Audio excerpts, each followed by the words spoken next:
ஓம்காரம் பகுதிக்கு மீண்டும் உங்களை வரவேற்கிறோம். நேர்களுக்கு இருக்கக்கூடிய சந்தேகங்கள் குறித்து கடிதம் எழுதியிருக்காங்க. முதலாவதாக அரக்கோணத்திலிருந்து வெங்கடேஷன் அப்படின்றவர் எழுதியிருக்காரு. எங்களுக்கு 1981 முதலாவதாக ஒரு மகன் பிறந்தான். அதற்கு பிறகு எங்களுக்கு 2 பெண் குழந்தைகள் பிறந்தன. அவர்கள் இருவருக்கும் நல்ல இடங்களில் திருமணம் செய்து தந்துவிட்டோம்.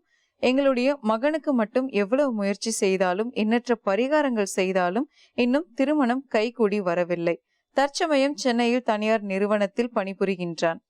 இவருடைய ராசி மகரம், லக்னம் கடகம், நட்சத்திரம் அவிட்டம். எங்கள் மகனுடைய திருமண தடைகள் நீங்குவதற்கு நாங்கள் என்ன பரிகாரம் செய்ய வேண்டும் என்று நீங்கள் தான் கூற வேண்டும் சுவாமிஜி.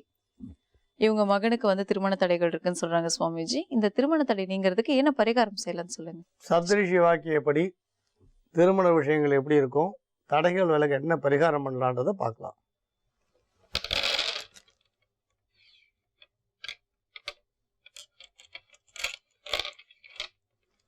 அதான் இப்போ நான் சொல்ல போகிற பரிகாரம் ரொம்ப எளிமையான பரிகாரம், சுலபமான பரிகாரம். இது உங்கள் மகனால் செய்ய முடியலன்னா நீங்கள் செய்தாலும் உங்கள் மகனுக்கு நல்ல பலன் உண்டு. இப்போ அதனால் அவருக்கு சிரமமான உத்தியோக லாபமும் நல்ல திருமண வாழ்க்கை அமையும்.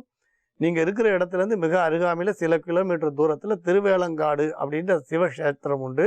அந்த க்ஷேத்திரத்தில் சுவாமி கைலை தரிசனம் உங்களுக்கு காரைக்கால் அம்மையாருக்கு கொடுத்ததா சொல்வா. ஒரு அற்புதமான க்ஷேத்திரம்.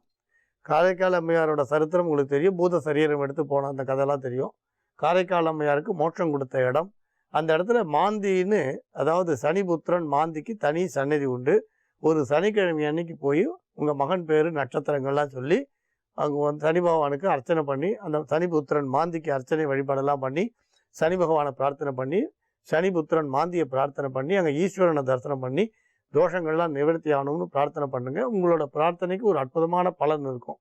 இதை ஒரு முறை செய்தீங்கன்னா போகிறோம். அதுக்கப்புறம் ஒரு மகாலட்சுமியும் சந்திரனும் பிரீத்தி ஆகிறது நல்லது அப்படின்னு வந்திருக்கு. சப்தரிஷி வாக்கியப்படி சந்திர பகவானும் உங்களுக்கு பிரீத்தி அடைஞ்சால் நல்லதுன்னு வந்திருக்கு. அதனால் சந்திர பகவானுக்கும் மகாலட்சுமிக்கும் பிரீத்தி அவசியம். அதனால் சந்திர பகவானுக்கு பிரீத்தினும் போது திங்கக்கிழமை அன்னைக்கு இந்த விருட்ச பரிகாரம் பண்ணுங்கள். மகாலட்சுமிக்கு பிரீத்தினும் போது இலந்தை மரத்தை தேர்ந்தெடுங்க. உங்களுக்கு இலந்தை மரம்னா உங்களுக்கு எல்லாம் கேள்விப்பட்டிருப்பீங்க. இது 11 விருட்ச இந்த செடி இந்த கன்று வாங்கி, இது ஒரு 15-20 அடி தான் உயரம் வளரும். இதை வாங்கி எந்த கோயிலாக இருந்தாலும் பரவாயில்ல, மகாலட்சுமியை தியானம் பண்ணி நீங்கள் நடுங்க. திங்கக்கிழமை அன்னைக்கு வைங்க. இதுக்கு வேறு எதுவும் நவதானிய ஜலம்லாம் கூட விடணுன்ற அவசியம் இல்லை. 11 தடவை இந்த மரத்தை 11 இடங்களில் வைங்க. இழந்த பழம்ன்றது தெரியாதவா இருக்க மாட்டான். இந்த இது 11 இடங்களில் 11 திங்கக்கிழமை நடுங்க. மகாலட்சுமியோட அருள் கிடைக்கும், சந்திர பகவானோட அருள் கிடைக்கும். ஈஸ்வர தரிசனத்தால் சகல தோஷங்களும் விலகும். உத்தியோக லாபமும் திருமண வாழ்க்கையும் சிறப்பாக அமையும். பெண் பொறுத்த வரைக்கும் சொந்தத்தில் அமையக்கூடிய வாய்ப்பு இல்லை. நகரங்கள்னு சொன்னால் திருச்சி அல்லது மதுரை மாதிரி நகரத்தில் பிறந்த பெண்ணாக இருப்பா, சென்னையில் வசிக்கக்கூடிய பெண்ணாக இருப்பா, மத்திய தர குடும்பத்தில் சேர்ந்தவாளாக இருப்பா, உத்தியோக லாபம் உடைய பெண்ணாக இருப்பா. இதுக்கு மேல என்ன சொல்ல போற? சொல்றதுக்கு வேற ஏதாவது போய் இருந்தா சொல்லிடு. அவதான் ஏமாத்தி எல்லாத்தையும் என்கிட்ட இருந்து பறிச்சிட்டான்னு பார்த்தா நீயும் இப்போ அதே தான் பண்ணிருக்க. ஏன் ஆலியா, ஏன் இப்படி பண்ண? இந்த உலகத்துல பாட்டிக்கு அப்புறம் நான் யார் மேலேயாவது உயிரையே வச்சிருக்கேன்னா அது ஊ மேலதான் உனக்கு தெரியாதா? ஏன் இப்படி பண்ண ஆலியா? உனக்கு காசு பணம் அவ்வளவு முக்கியமா போயிடுச்சு. அதுக்காக நம்ம உறவை கூட மறந்துடுவியா?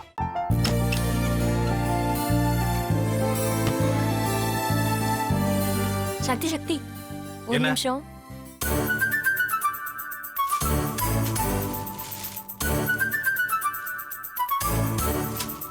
இந்தாங்க.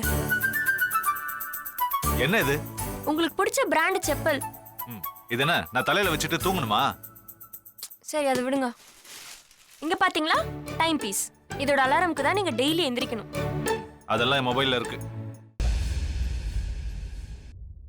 முத்து, முத்து,